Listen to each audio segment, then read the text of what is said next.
सूर्यपुत्री भद्रा। आखिर भद्रा कौन है, कैसी है, वह किसकी पुत्री है, उसका पूजन किस विधि से किया जाता है, आइए जानते हैं।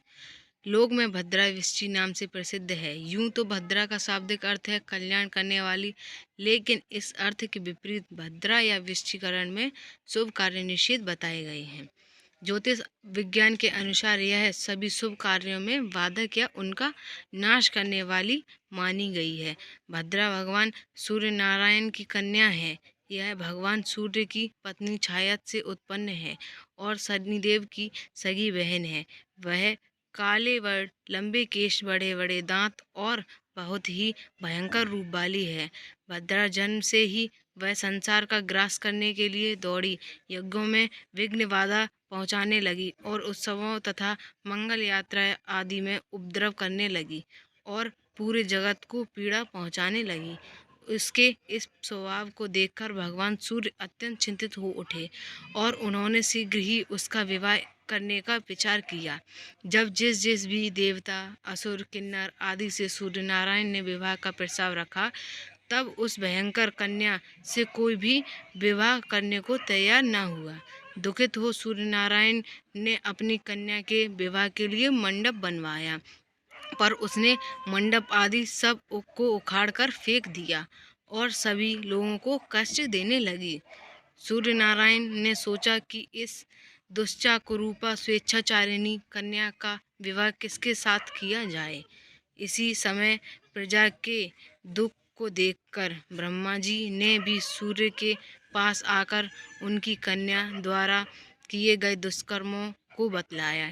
यह सुनकर सूर्य नारायण ने कहा, ब्राह्मण, आप ही तो इस संसार के कर्ता तथा भर्ता हैं, फिर आप मुझसे ऐसा क्यों कह रहे हैं? जो भी आप उचित समझें वही करें।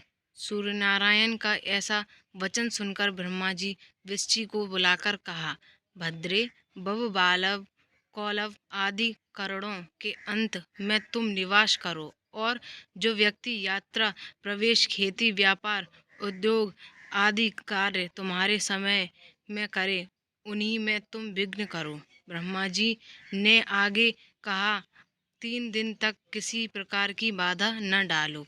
चौथे दिन के आधे भाग में देवता और असुर तुम्हारी पूजा करेंगे।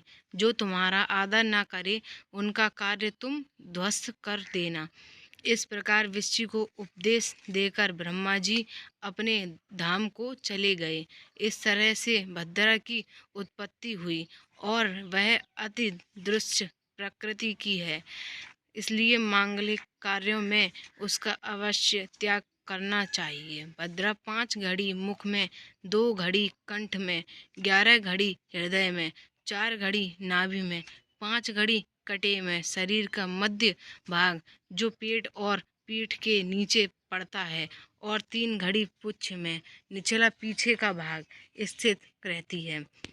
जब भद्रा मुख में रहती है तब कार्य का नाश होता है, कंठ में धन का नाश, हृदय में प्राण का नाश, नाभि में कलह, कटे में अर्धभ्रंश होता है, पर पुच्छ में निश्चित रूप से विजय एवं